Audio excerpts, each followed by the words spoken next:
to poor people over here, they go, well, isn't there a prison over there? So we have to, we set up a picture. Conversations. So, forgive my ignorance on this. Okay, so there's American Sign Language, right? Okay, so why is it just American Sign Language? So people who grew up in China historically never met anybody in America. So the deaf people in China had to talk to other deaf people to develop their own sign language. So every culture, every country has their own sign language. Really? Okay. You would think it would be like an Esperanto, where it would be the one universal language. So the only way you could have that is if all the deaf people were in one location, share the same language. But deaf people in China never met the deaf people in Mexico. There's no way for them to know the same language. Language is developed culturally independent. Mm-hmm. So historically, the American Sign Language is only as old as America. Right. And our sign language actually came from France. Because when there were deaf people, deaf children born to rich people in America, they said, well, we need some teachers. So there's no deaf people, no deaf teachers in America because there's no sign language in America. There used to just be Indians. So rich guys send somebody over to France to get one of their teachers to come back over. And so historically, our sign language in America is based on French sign language. Well, what about, okay, obviously we speak English. Like, so UK Sign Language is different than American Sign Language? So originally, rich guys in America sent somebody to UK first for a teacher for the deaf. Right. UK said, we're not sharing our information with you. Well, that's not very nice of them. So they went to France and they said, oh yeah, we'll share. Okay. So they brought back the first teacher of the deaf from France. Huh. So our sign language is based from that very first teacher who came here. And Right. American Sign Language developed after that. So are there, I'm assuming like in language though, spoken language, there are similarities? Sure. So like if you went to China, you could find some semblance or?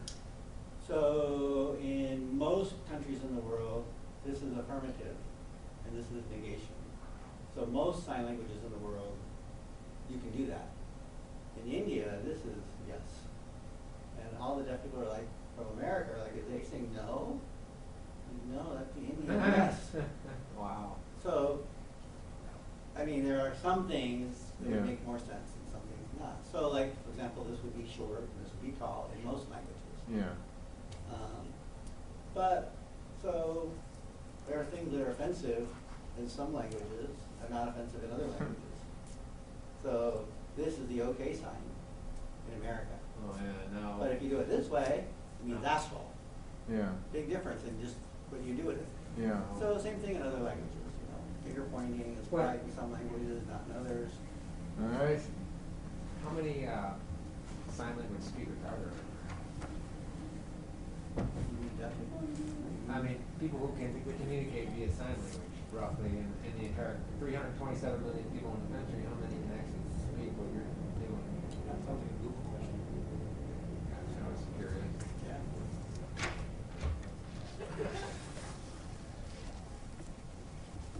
What's happening? So we're gonna try something today. So everyone here, y'all can ask your questions with this wireless mic. I'll hand it to y'all, and you can just pass it back and forth and start asking questions. All right. Thank you, guys.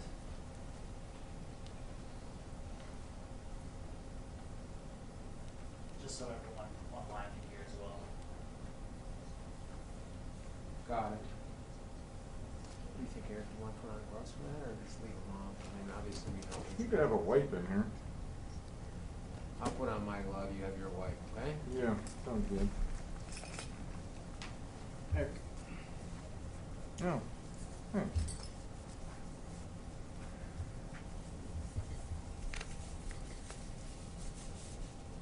I should put it on the other hand though. Hmm? I should put it on the other hand. Well, Easier I'm to right-handed, guess. I can't help it. Yeah, me too. Where's the habit? Me too, man.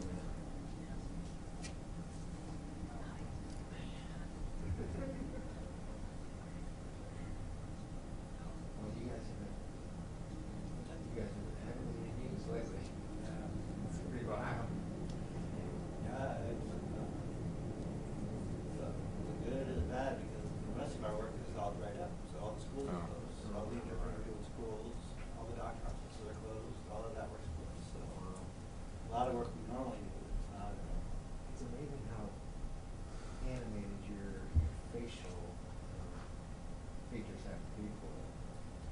minutes. So that's how you show intonation. So in English, in spoken languages, your voice shows inflections. Hello.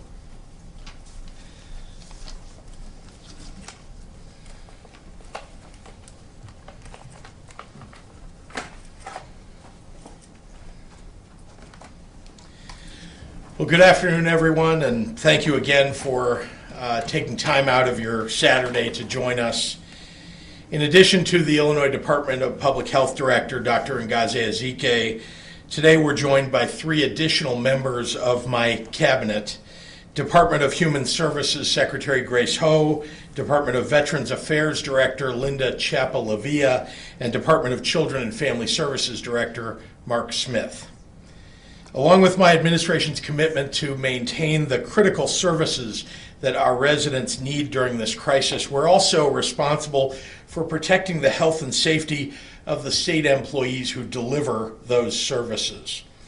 I feel extremely fortunate to have an incredible team by my side every day, including the cabinet members leading the Emergency Management Agency, Public Health Department, Human Services, Children and Family Services, and of course my governor's office staff, all of whom are working day and night to see Illinoisans through the public health crisis that we're going through today.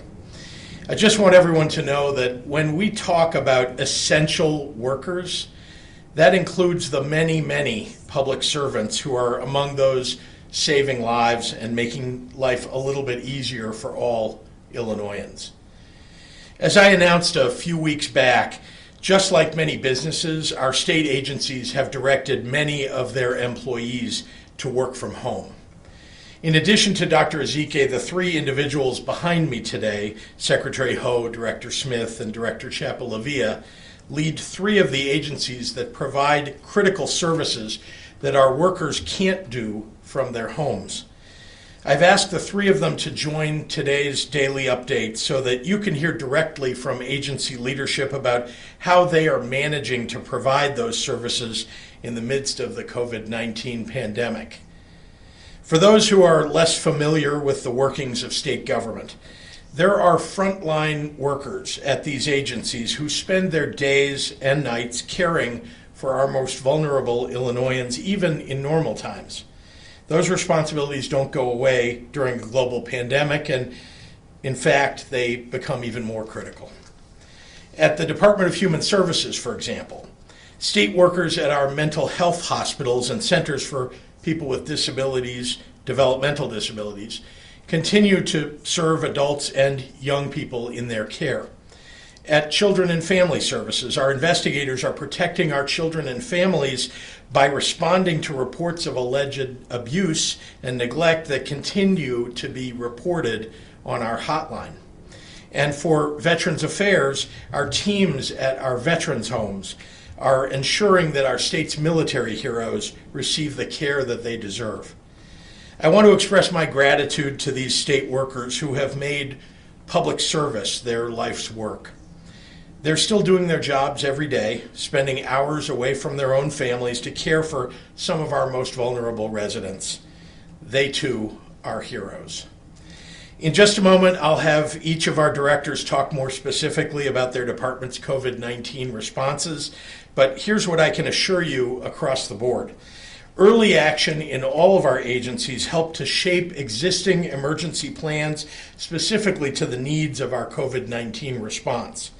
They put in strict procedures around visitors in state-controlled facilities, adding new staff, health checks and policies, directing as much of our PPE stock as we can to our state frontline workers, and communicating regular updates to family members and other designated contacts of those that are in the state's care.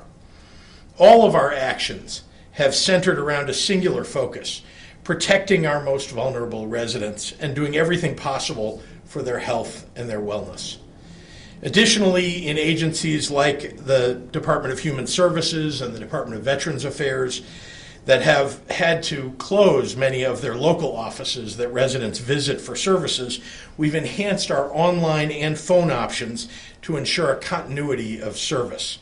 Our directors will give you the specific contact information for their agencies. But let me be clear, there are no DHS or DVA public benefits that require face-to-face appointments in the office at this time. We're working to increase access to services like Medicaid and food assistance to Illinoisans who find themselves newly in need of help.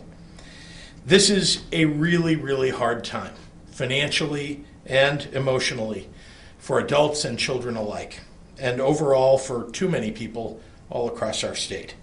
Please know that we in state government are working hard to support you in every way possible. Before I turn the podium over to Dr. Ezike, I want to remind you of one other thing. For 37 years, the month of April has been recognized as National Child Abuse Awareness Month in the United States. Because of the current circumstances, we have a harder time bringing the traditional amount of awareness to this important concern. But in this moment of heightened social isolation and stress, two of the key factors for the risk of child abuse, it is so important that all of us pay attention. Every child deserves a healthy childhood, to live in a nurturing, loving home free from abuse and neglect. Even during these times of social distancing and shelter in place, there are still simple things that we all can do to keep children safe and to keep our communities strong. Text or call a neighbor who is struggling. Offer to pick up groceries for a family and leave them on their front porch. Share tips for overcoming parenting challenges on social media. In these stressful, uncertain times, reach out to let families that may be in crisis know that they're not alone and that there is help available. So thank you, and now I'll turn it over to Dr. Ezike for today's medical update. Thank you, Doctor. Thank you, Governor. Good afternoon. I'd like to begin today with a simple plea. Please continue to stay home. This will help Illinois flatten the curve, but we all must be willing to do this. You might say, oh, kids planning meetups outside but promising to social distance. We know how quickly that will devolve into someone showing something on their phone, and now you'll have 4 or 5 people encircling around a small phone. We all have to do what's necessary. The beautiful gestures that Governor referred to, dropping food at someone's doorstep, that's great. But the gesture of touching someone else, that's not what we want at this time. We can defer those moves now so that we can enjoy our connections later. To date, we have to report that Illinois has surpassed 10,000 cases of COVID-19. The number is sobering and reminds us that it's critical that we all do our part. The more cases means the more hospitalizations. The more hospitalizations means more deaths. So every gesture that we forego can help decrease our deaths. We added 1,453 new cases and unfortunately 33 new deaths. We have a total of 243 precious lives lost. We have seen clusters of cases in nursing homes, in assisted living facilities, correctional centers, mental health facilities, and developmental facilities alike. My colleagues and my friends from my sister agencies will be talking about the measures being taken to protect those residents in those facilities. And I want to touch on the difficulty of preventing the virus from infiltrating these congregate settings and the challenges of stopping that spread. The natural movement of people needing to come in and out of those settings, even when they're decreased to the minimum amount, still causes a lot of people moving around and increases the potential for introduction and rapid spread of the virus into people who live, eat, and recreate all in the same space. Options for medical isolation of these COVID-19 cases are limited and vary depending on the type and size of facility, not to mention the residents who are already in isolation for other medical conditions. Ideally, people who are positive should be isolated individually, and close contacts should be quarantined individually. However, that can't always be possible given the constraints of space and rooms. We are focused on helping these facilities and protecting the health and safety of their residents. Public health officials have been going on site to provide guidance on infection control practices, such as donning and doffing PPE, gloves, gowns, and masks. We've also tried to do most of our advice from phone, just to minimize additional exposures. We are working with medical staff and physicians who work in these settings on isolation and quarantine guidance and healthcare triage. Although you may not think so, everyone has a role to play and everyone can help. By staying home, you reduce the amount of virus spreading in the community. That reduces the chance of someone being infected.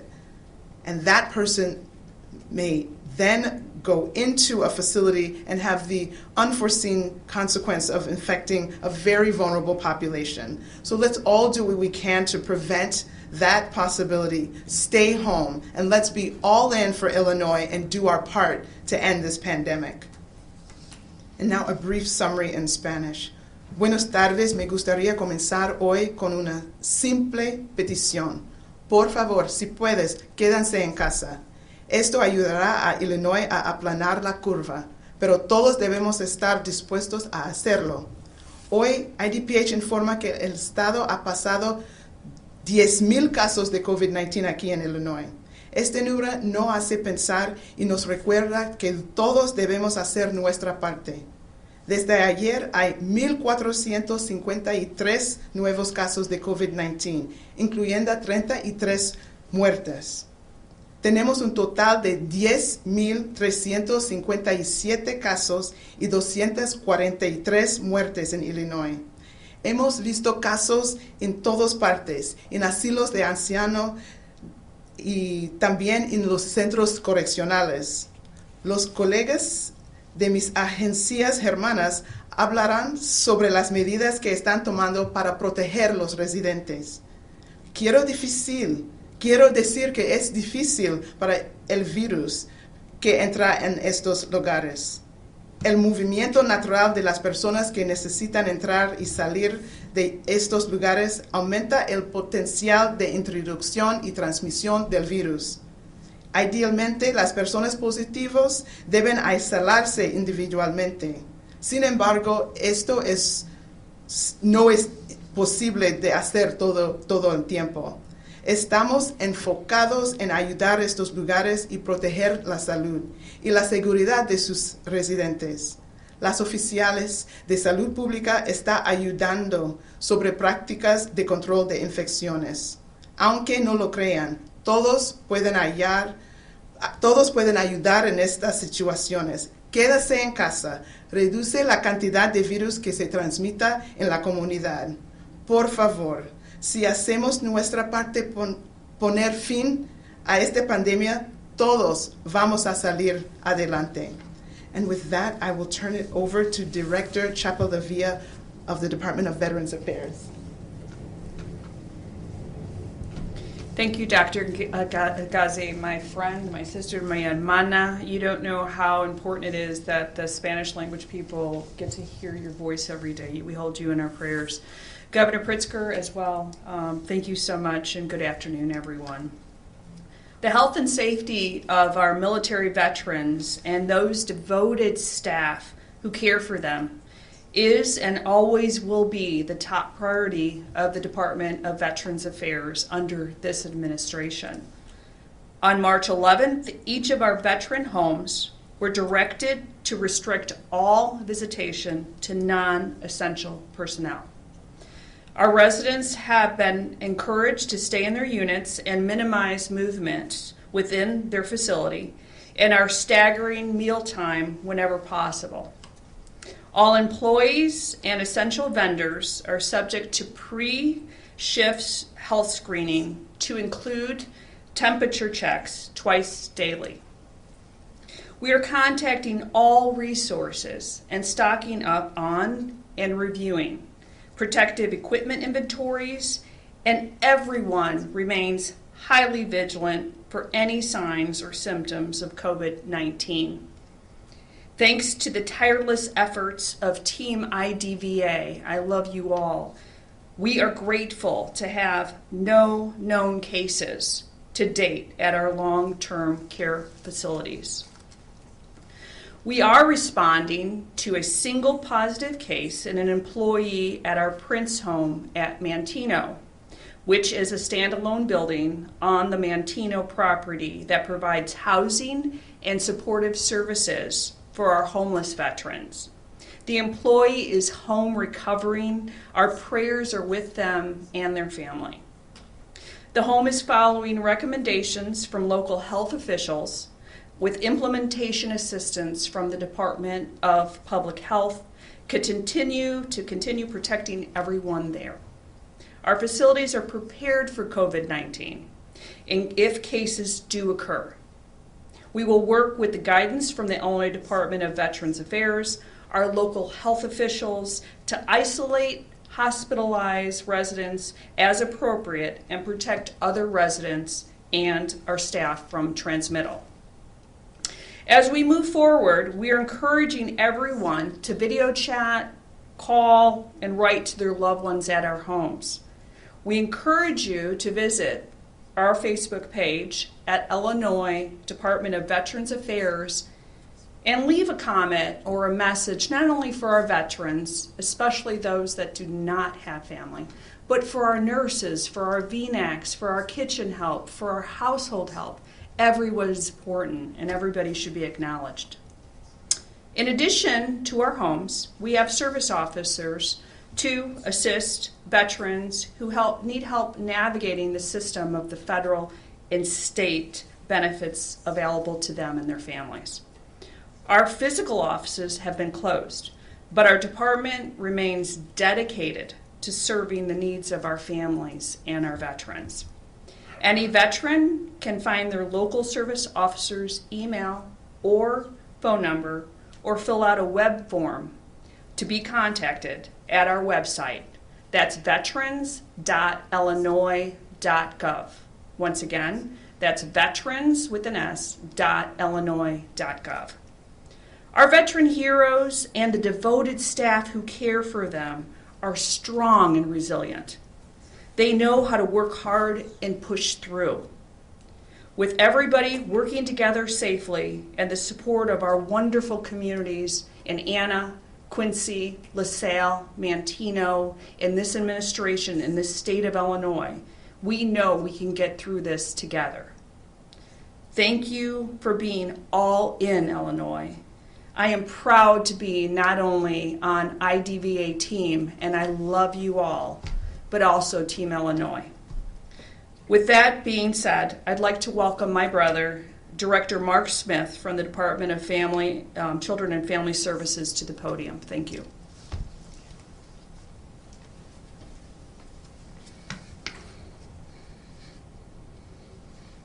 Thank you. Governor, thank you for your incredible support that you've shown the Department of Children and Family Services every day of this crisis. To my fellow leaders here today, your collaboration over the past few weeks has been inspiring. The network of organizations that make up the child welfare system in Illinois are completely dedicated to keeping children safe during this crisis. DCFS is central to the child welfare system, but we never do this work alone. Our partners in the private sector make up 85% of the workforce that protects children. Every day we work hand in hand with judges, state's attorneys, law enforcement, the ACLU, the Cook County Public Guardian, and with Child Advocacy Center, and with hundreds of social service organizations that support our children and families. Our internal emergency planning team has worked closely with other agencies like IDPH and IEMA, who are experienced in responding to infectious disease outbreaks. Together, we have made urgent and necessary changes to our system in response to the spread of COVID-19. Here's what that means for our families and the communities that rely on our system of care. Based on Governor Pritzker's decisive action to protect our state workforce, today, 88% of our DCFS workforce no longer report to an office. But even with that change, we are still providing the support that families and communities depend on. I am proud to announce that every call floor worker at the Abuse and Neglect Hotline for the past 2 weeks, every call floor worker has been taking calls from the safety of their home. In addition, we are allowing caseworkers to practice social distancing while they continue to check on the well-being of our kids. Starting on March 20th, DCFS announced new guidelines for caseworkers, residential monitors, and birth parents, giving them the ability to use phone and video to replace many of their in-person contacts with their children. However, the reality is, to ensure that we are keeping children safe, and some in-person contact must continue. DCFS has provided protective gear to our frontline staff and to the staff of our private partners who have asked for assistance. Over the last 2 weeks, DCFS has distributed more than 400,000 protective gloves and 15,000 masks and disinfectant and cleaning supplies across the state. We are continuing to work with IDVA and other sources to acquire more protective gear, including a shortage of child-sized masks. DCFS is extending services for any youth in care aging out of the system through this crisis, including any youth that have aged out in the last 6 months. This particularly vulnerable population needs the help of housing and other expenses, and we are making every effort to give them what they need. DCFS has also increased board payments to our foster parents for March and for April to assist in additional expenses they are facing. And we are providing additional funding for foster care, intact, and residential providers to assist with COVID-related issues. I share these examples to demonstrate that we are rapidly adjusting our system to care for so we can balance the needs and reduce the spread of the virus. With ever-present needs to protect our children from the dangers they face, even in the best of times. This work will not end. DCFS will keep adapting and responding to changing nature of this crisis. And with this action we must all take as a society, we will continue to assess how these disruptions bring new threats to the well-being of our state's children. There are countless heroes who are serving on the front lines every day to protect us from the coronavirus. Among the medical personnel and first responders, let us also count child protection investigators and caseworkers who leave their homes bravely every day to protect the children from the harms of abuse and neglect. I would like to personally thank every DCFS employee from our fiscal department who ensure checks go out, to our IT partners at IDVA who have ensured that we can continue to protect and serve our children, and to every child protection investigator and case manager who has put themselves in harm's way to protect our children. And most lovingly and supportingly, our foster parents who have kept and maintained the care for Illinois' children and stepped up as a true leader in the demonstration of the heart and love we have for our families.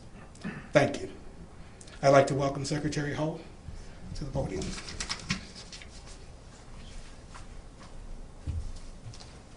Good afternoon. I'd like to echo the sentiment and gratitude to our public servants and also express my deep appreciation for all of the staff of the Illinois Department of Human Services and of course our 500-some community partners that work with us every day for the people that we serve. Our work requires human connection. We are human services. So like other first responders, most of our staff can't stay at home because they are every day ensuring that Illinois residents have food on their table, shelter, housing supports, and have access to health care, receive psychiatric care, and are safe. And so we have a delicate balance and have to think strategically as we develop and enact safety precautions as our work requires human connection. DHS has a multifaceted plan in motion that is tailored to each type of setting that is under our purview and that factors in our state's access to PPE and other supplies. The governor has shared almost every day that the state is grappling with the federal shortage of PPE. We're working with the governor and IEMA to overcome this the best that we can. We know from the data and experts that our job is to flatten the curve.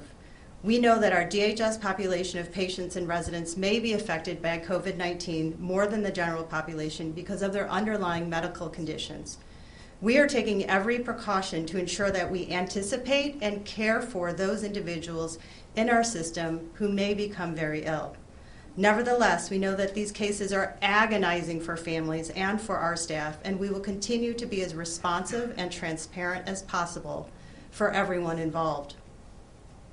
When the crisis hit, DHS immediately created an infection control team that has guided us and advised us through all of our efforts in every setting. With this team and guidance from CDC, IDPH, and IEMA, we have used science and data to influence our actions. Our 14 24/7 facilities across the state serve about 3,400 people a day, with about 6,500 staff who come to work every day. On March 12th, we took the forthcoming actions.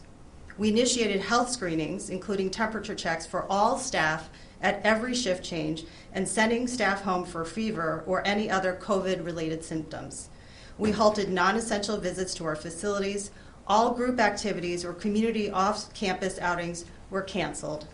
All residents' vitals were taken in the morning as well as in afternoon shifts.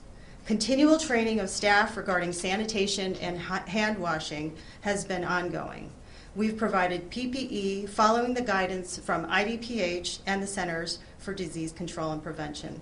We've enhanced cleaning on frequently touched surfaces such as doors, handrails, and light switches. Individuals who exhibit signs and symptoms of COVID-19 are placed in isolation immediately. In addition to the meticulous tracking of residents, we are tracking every day the utilization of PPE supplies and what is available down to the individual glove at every facility. Our 124 public-facing local offices across the state generally serve millions of people each day. To ensure the safety of our clients and our staff, we've been quickly building capacity online, and we have, over the course of the past several weeks, migrated staff to work from home to the greatest extent possible to comply with social distancing guidelines for their health as well as the safety of our customers simultaneously. This past Monday, we closed all but 13 public-facing offices and urged people to stay at home and to access services online and by phone. We made the hard decision to keep these few public-facing offices open so that community members had at least some in-person opportunities to meet with our caseworkers. What we've done to keep our caseworkers safe when possible, we've installed plexiglass barriers between community members and staff, made hand sanitizers as well as PPE when possible, and engaged in deep and frequent cleaning of these offices. Simultaneously, as the governor had mentioned, our case volume for these public offices has skyrocketed this past week by more than 170%. It is clear that the needs for people in Illinois has increased dramatically. And so we continue to urge you to apply for these important services online. www.dhs.illinois.gov #HelpIsHere. Our 500 plus community providers across the state provide critical supports and services as well. We have sent over 35 guidances over the past several months because we know now more than ever that communication and clarity is key.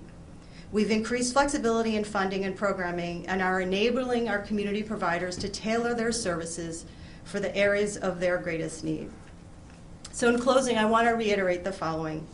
As other first responders and essential operations have, DHS has a delicate balance and has to think strategically as it develops and enacts safety precautions as our work requires human connection.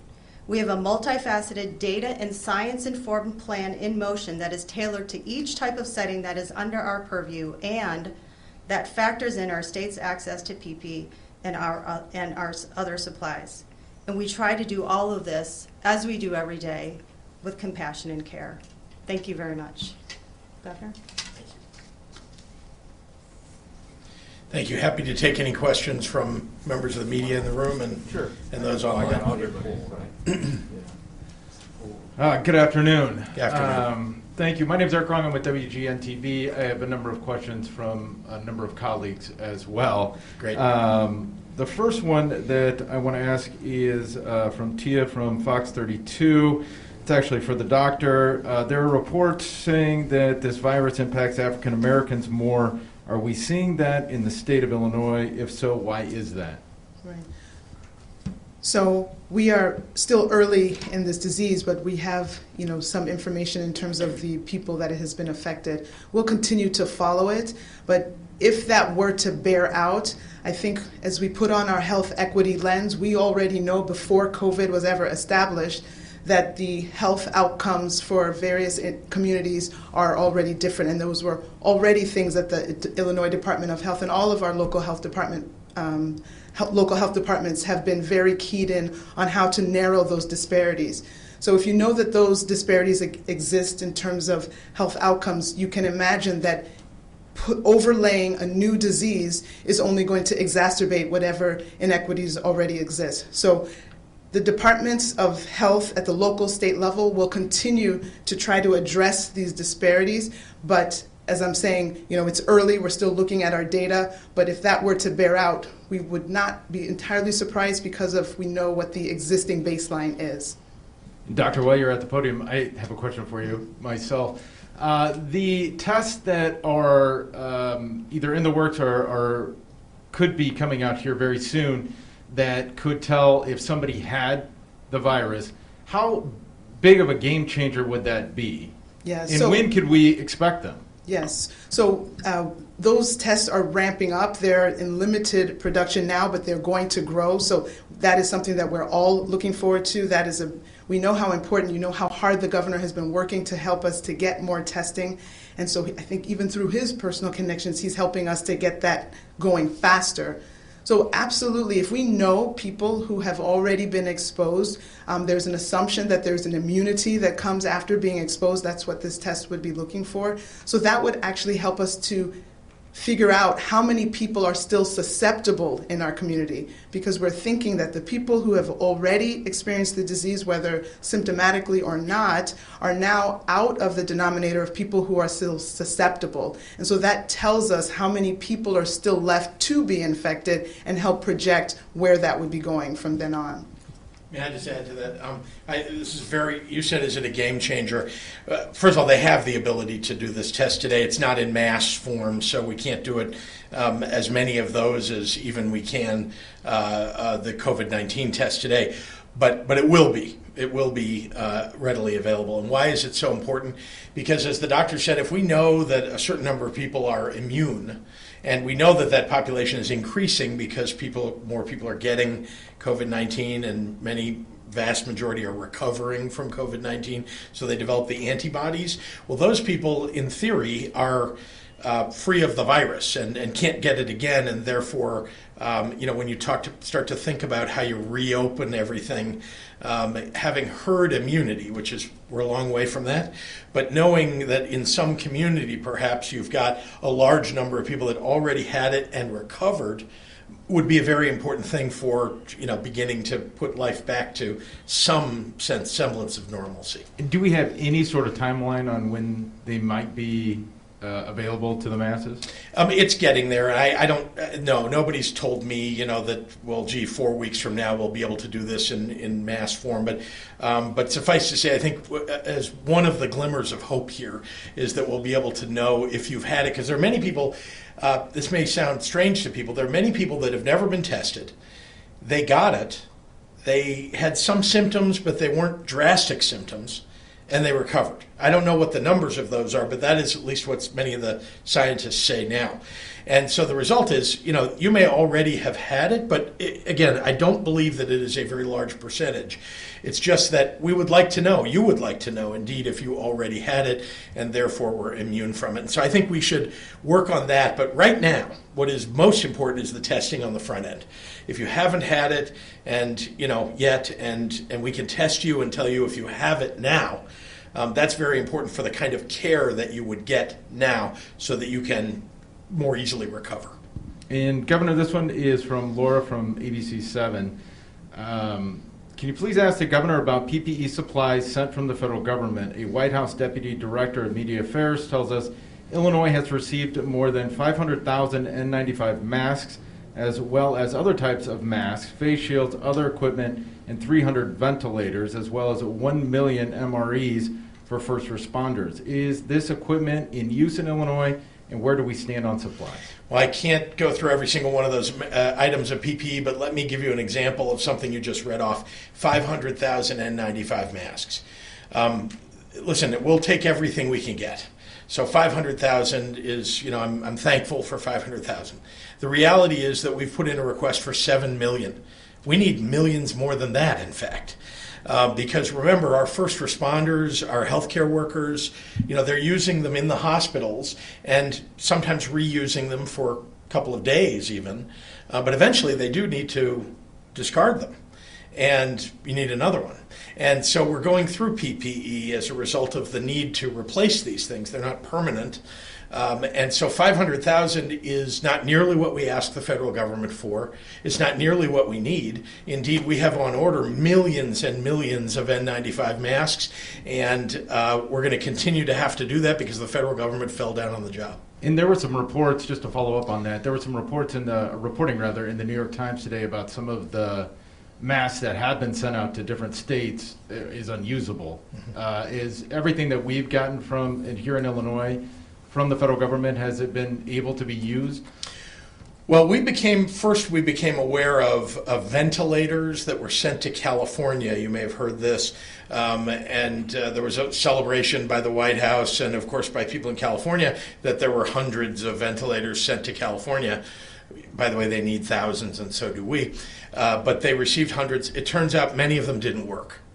Ventilators. Can you imagine sending that to a hospital and having that proposed for use on somebody who needs it at that moment and then finding out that it doesn't work? So we now are going through every single ventilator. We received, I believe, a total of 450 ventilators. We assumed, frankly, that they would be operational. Why would you send us non-operational ones? But now that we've heard that other states have received some that aren't operational, well, we're going through every single one of those ventilators.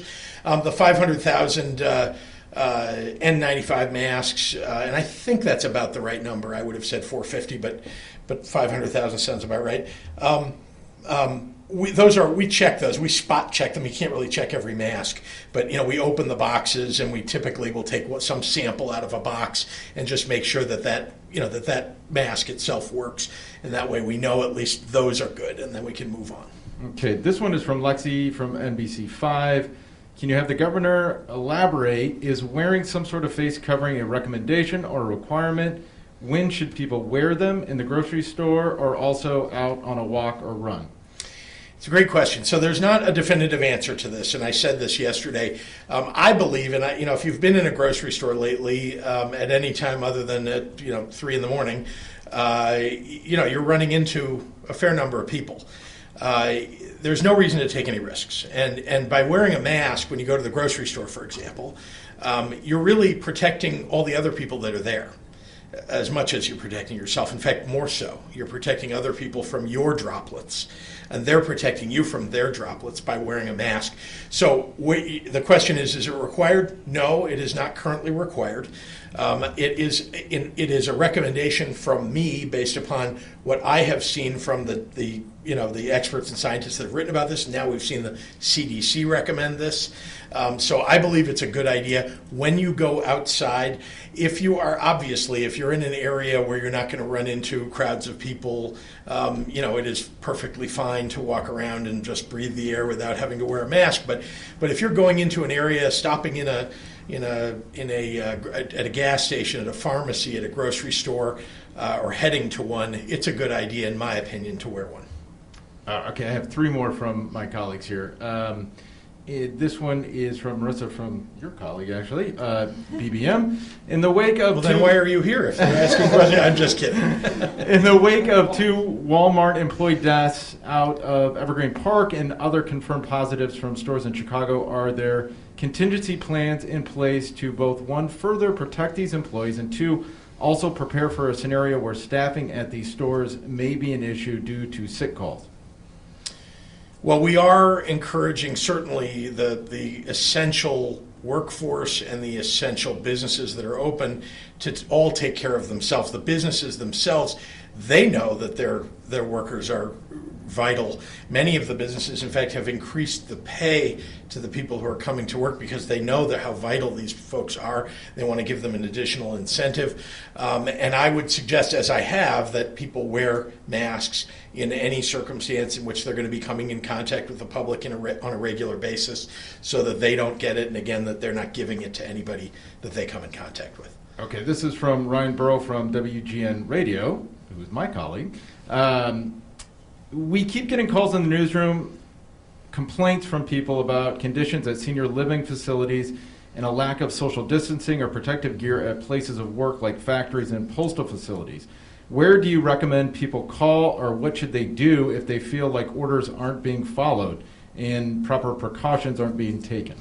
I would make 2 recommendations. One is there is a Department of Public Health either in your city or in your county. And they should certainly be notified if there are groups of people, whether it's in an essential workforce situation or in public. If there are groups of people gathering, not wearing masks, and there's a danger to the people that are there, and there is if there's a group of more than 10 people and they're not doing social distancing. So that's one thing that I would suggest doing. I think it's okay also to go to your employer, and if your employer is not listening, to go to another level of authority, and that might include your local elected officials or your local police department, to just say, look, it's unsafe, and here's what's going on. Again, as I've said, the police are not running around arresting people, but they are reminding people, and elected officials are doing this too, reminding people what the proper social distancing really is. Thank you, Eric. I'm Mike Puccinelli from Channel 2, and I wanted to start by asking you about the Apex in Illinois. New York's been broadcasting when they think they're going to see their Apex pretty soon. When do you think we're going to see ours in Illinois? Yeah, so again, there are a variety of models to look at, and I'm not going to pinpoint one because they're all put together by experts at modeling and statistics, and so they can be a little off. But certainly I would say that most of the models that I've seen, and there are a number out there, say that we will peak somewhere between the middle and the end of April. And as we move toward it, you've seen the numbers that we report every day. On one day you feel a little hopeful, on another day it feels like we're going backward, and so it's very hard to tell what's actually happening unless you look at it over a time series. And unfortunately, over a time series, as you see, we're climbing the number of people who have it, the number of people who are passing away. And so, I don't want to predict on a certain day that we're going to hit a peak. But I will say that it's very important for us to track this. And the reason it's important to track it is, obviously, it helps us determine what to do with patients who are in certain conditions. Could we, for example, begin to transfer patients, should we, to McCormick Place? Should we what are we going to do when you run low on ICU beds? You could, for example, add a ventilator and another piece of machinery to an existing bed that and turn it into a kind of a semi-ICU bed if in some particular place, ICU beds became unavailable. And then, very importantly, every day, frankly, we are working all across the state to expand the number of available beds. Sometimes that means moving 2 beds into a room that used to have 1. Sometimes that means putting a tent onto the side of an existing hospital and adding, units there. And in many cases, it involves us looking to acquire every day. We are ventilators. from everywhere that we can. And I feel like every ventilator at this point is a life saved. It's probably multiple lives saved, and so that's why we're working so hard at that. On March 2nd on CBS, we had a Harvard epidemiologist on who said that he thought 40 to 70% of the world's population would ultimately come down with COVID-19. Do you have any determination as to what percentage of Illinoisans you expect that will ultimately get this? So, I don't. But I'll tell you the best that I can. If we had a vaccine earlier, then the answer would be a lower number, right? A vaccine later, a higher number. This virus knows no bounds. There are no boundaries that we can set here that says this virus won't cross the border between states or between cities or counties or between neighbors. This virus just moves to every human being that it comes in contact with. And so we certainly run the danger that the vast majority of Americans may end up getting this. And I guess the only hope that comes with that, the only hope, is that we're able to flatten the curve, meaning that people will get it over time and our healthcare system will be able to care for the people who get it and who have some serious illness in the process of it. And I guess, again, if you look at the statistics, 80% of people who get it have, very uncomfortable symptoms, some range of, very uncomfortable to maybe slightly lighter than that, but recover. 80%.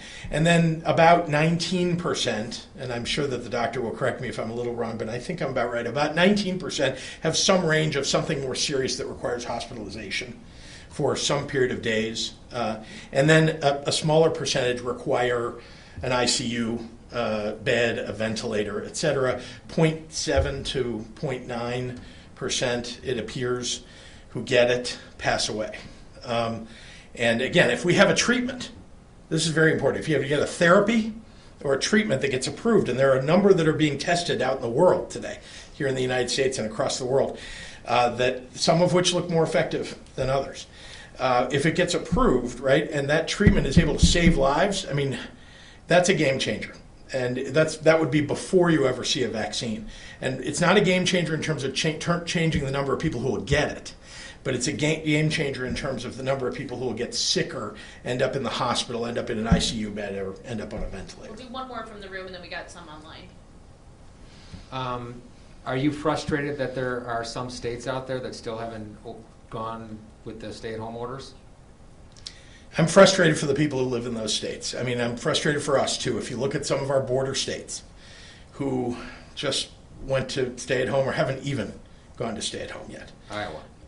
Then it's obviously this has an effect on Illinois, and so I would I wish, but let me be clear that while we can talk about those individual states, this should have been the job of the federal government to give guidance, in fact, to set orders for the country, because we know how this virus travels. We know it. I don't understand why the federal government has abdicated its role in leadership of addressing this virus. Okay, and then some questions from reporters online. The president expanded the use of the DPA earlier this week. Is that enough, and do you want to see it play more of a centralized role in parts of production and distribution of medical goods? Let me start by saying that as someone who used to be in business before I was a governor, I don't like the federal government or the state government or anybody interfering in the private market, generally speaking.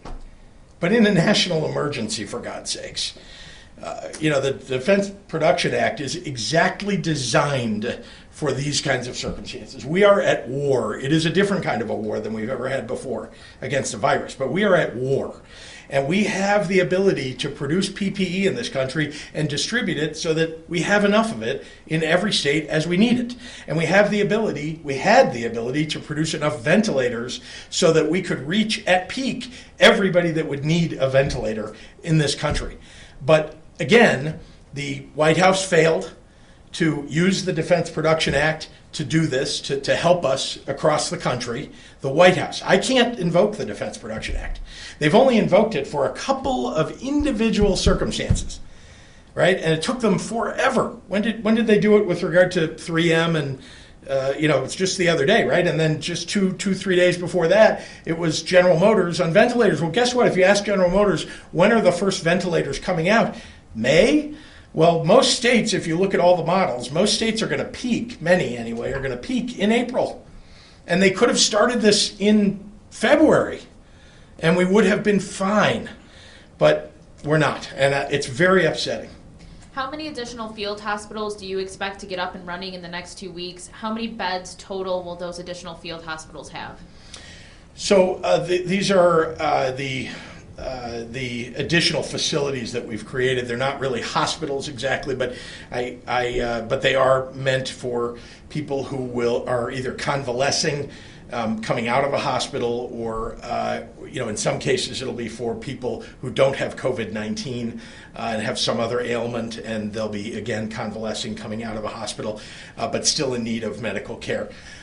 Those facilities right now, it looks like if you look at the 3,000 beds that we expect to have at McCormick Place. And again, I want to remind people who live in other parts of the state that, because the outbreak is so significant in the city of Chicago, that having something that large at McCormick Place was very important. But we also have in outer areas of Cook County, which also have very severe cases, numbers of COVID-19 patients. There are hundreds. If I think about the 3 hospitals that looks like we're going to try to build out and are building out now, it ranges around 800 beds, I believe, in those other areas, 800 to 900 beds, and I'll correct that for you afterward if I've got it a little wrong. And then downstate in different areas, depending upon the outbreaks, depending upon the expected number of hospitalizations, it can range in any given area from 50 to 200 beds around in different places across the state. Southern, central, and northwestern Illinois. So altogether, we're talking about 4,500 beds perhaps across the state. Maybe it's probably between 4,000 and 4,500 additional beds on top of hospital beds that already exist. Illinois companies are threatening sick employees with their jobs if they don't immediately return to work, and these employees don't want to spread the virus but also can't afford to lose their job. What should these people do? They should report their companies, because we won't stand for it. Companies that are demanding that sick people return to work, at this moment in our history, at this moment as we're fighting COVID-19, those companies should be reported. And this will be our last question. The Adams County Health Department says 50 to 100 people were together at a party the day that your stay-at-home order went into effect. Some people at that party now have coronavirus. Why do you think people aren't taking this seriously? Well, let me say that most people really are. The vast majority of people in Illinois are taking it seriously, and we should all be very proud of that. I think you see it, certainly if you live in Chicago or Springfield or Carbondale, you can see it. Just walk outside. It's Saturday. There are not very many people around. So thank you to the people of Illinois who are taking this seriously, and that really is almost all of you. Some people aren't. We saw that, on the lakefront in Chicago. We saw that in some parks in downstate areas of Illinois. And all I can say is that those people either are not paying attention to the news or they're stupid. That's all I can say. There's no reason why somebody should be ignoring this. You could be giving it to your own family, and you could get it yourself. And we're not asking much. We really are not. At this moment, we're asking you to stay at home to protect people for some number of weeks now, and you should. You should listen, because you're putting everybody in danger. All right. Thank you, everyone. Thank you. Thank you.